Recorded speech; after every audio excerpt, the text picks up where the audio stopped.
Good afternoon, ladies and gentlemen. I would like to begin by having you close your eyes. Imagine a place that you love. What do you see? I see the giant mountains in winter, all covered in snow, and myself on skis. It's early in the morning, it's very silent, I'm alone. It's just me, the snow, the mountains, and the sky. I'm walking up as the sun slowly begins to rise. I wouldn't have told you this 3 years ago. When I was a small girl, I hated sport, I hated cold, I hated to leave my family behind.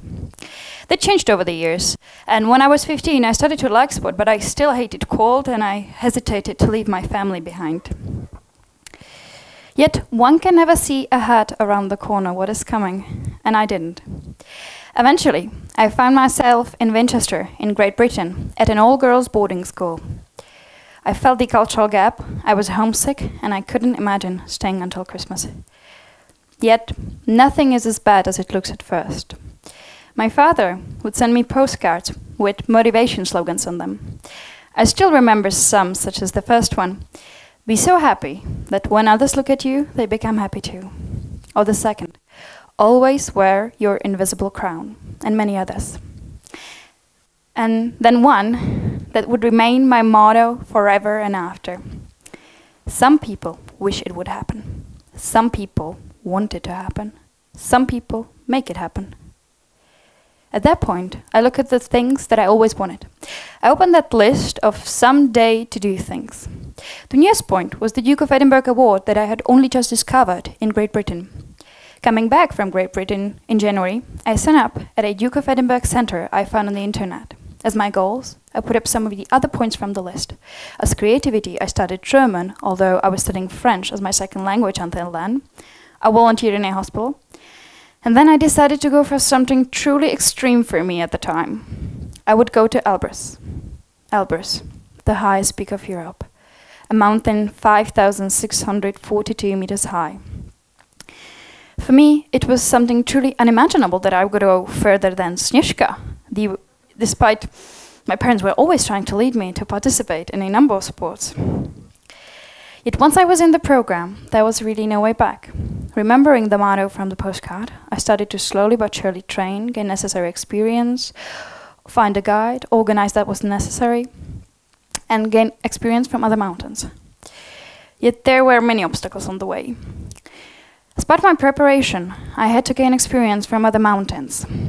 So we, for example, climbed Wildspitze, the second highest peak of Austrian Alps. We climbed it on ski touring skis. For those who are not familiar with it, ski touring means using a type of lighter skis that allow you to loosen your heel free when going up and fasten it back to the ski when descending. Also, to go up, we use a special type of skins that prevent you from sliding backwards. Thus, they allow you to ascend relatively comfortably, even on steeper profiles. For the summit itself, or for the icy parts, we use crampons. On Wildspitze, we would first descend, basically through rocks, as you can see. Falling down in the first 20 minutes and breaking my stick wasn't a good start. Continuing with losing my sheet for the skins and then having to stick them together, thus destroying the glue that attaches them to my skis, I ended up taking my skis on my back, which wasn't easiest either. And finally, having wrong-sized crampons that started to fall off just before the summit, which was on a crest from which were 1,000 meters to both sides, and our path was about 1.5 meters wide. Standing on the summit, I had my heart rate at around 200 beats per minute, although it might not look like it on the picture. I questioned myself if I haven't been foolish with the entire idea of the mountain. I felt I couldn't stand another similar experience. Yet, at the same time, I couldn't imagine stepping back now. And in fact, no one expected I would. Neither my father nor my coordinator, the Duke of Edinburgh coordinator, thought there was a reason I should step back now. They only advised me to take better care of my equipment, but other than that, they were entirely certain we should give it a try. In the end, I decided I would. We landed in Russia in June 2016 for the first time. We headed straight to the Caucasus, and surviving the way and administrational documentations, we could set up our base camp the second day. We shared a room with another 20 people, some of whom would always wake up us at around 2 a.m. as they started packing for the summit. Each day, a different group decided to go up, which is not the way it usually works, but some groups seemed to just not worry there was a bad weather forecast. Apart from that, the 3,400 meters altitude change in one day took its toll. In the 4 days that we spent up there, I've had around 3 hours of sound sleep. The temperatures were below zero at all times. We are talking Northern Hemisphere, end of June. Nevertheless, the 4th day, the first possible day for the ascent regarding the acclimatization process, had a good weather forecast. That meant it was the day, day D. At 2:30 a.m., we left the camp. I could hear nothing but our skis moving up. It was complete silence, just us, the mountain, and starry night. A truly magical moment that continued as the sun started to rise. As we proceeded, we worked our way up the 2,000 meters ascent in 10 hours. The moment we got to the final part, I can remember to greatest detail despite dizziness, headache, and fear. The whole trail to Elbrus is tagged with little red flags to mark the trail. Here the track got eventually very flat. I could see about 50 meters before me, and at the end, a 5-meter high ridge, finally the summit. A distance you could easily run in 8 or 9 seconds on a sprint line. Would take me 20 minutes, but felt even longer.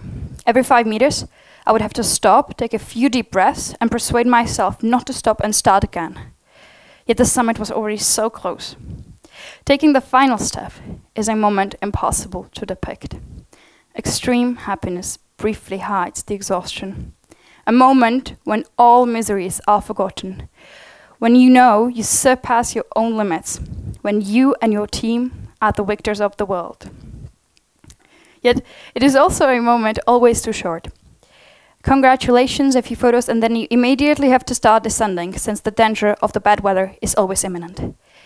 Yet, I felt extremely calm and excited at the same time. I still couldn't believe it was true.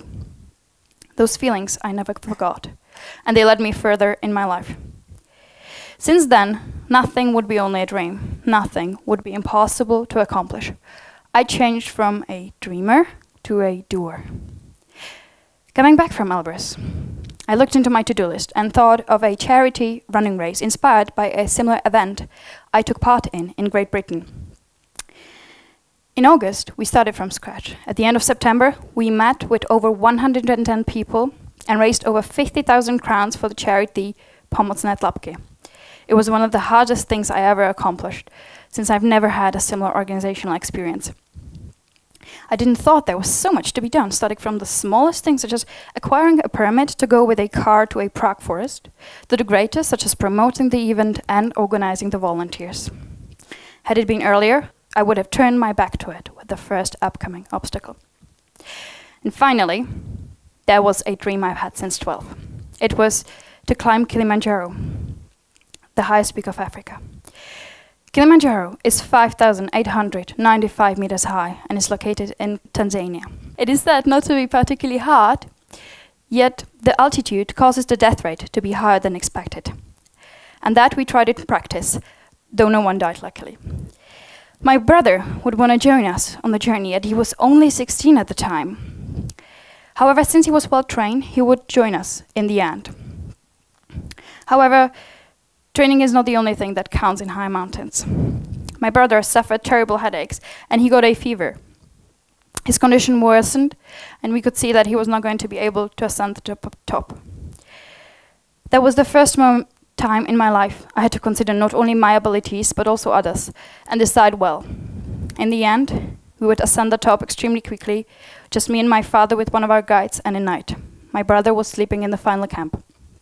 Coming back, we would then all have to descend 3,000 meters in the same day, as he needed to go down as quickly as possible in order to prevent further complications of the altitude sickness. Standing on the summit, I could feel the euphoric wave of happiness rise over me, yet it was not complete. I wanted him to be alongside me. Only the next day, the day I realized how extremely tiring the journey was. I couldn't believe I had even made it. At the time, I was 19, and standing up there seems unbelievable to me to this very day. Kilimanjaro was once only a dream comparable to making a fortune and living in the Bahamas or becoming a princess. A fantasy completely detached from reality. Yet, not all dreams have to remain only unshaped. Have you heard of the effect of butterfly wings? Well, this is how it works. You start from the smallest, a slogan, a motto, let's say, and you work your way up, and you don't even realize you're there. Whether it's a mountain, a charity run, or anything else, just find your to-do list. Because it's up to you whether you choose to be a dreamer or a doer. I chose to be a doer. Thank you.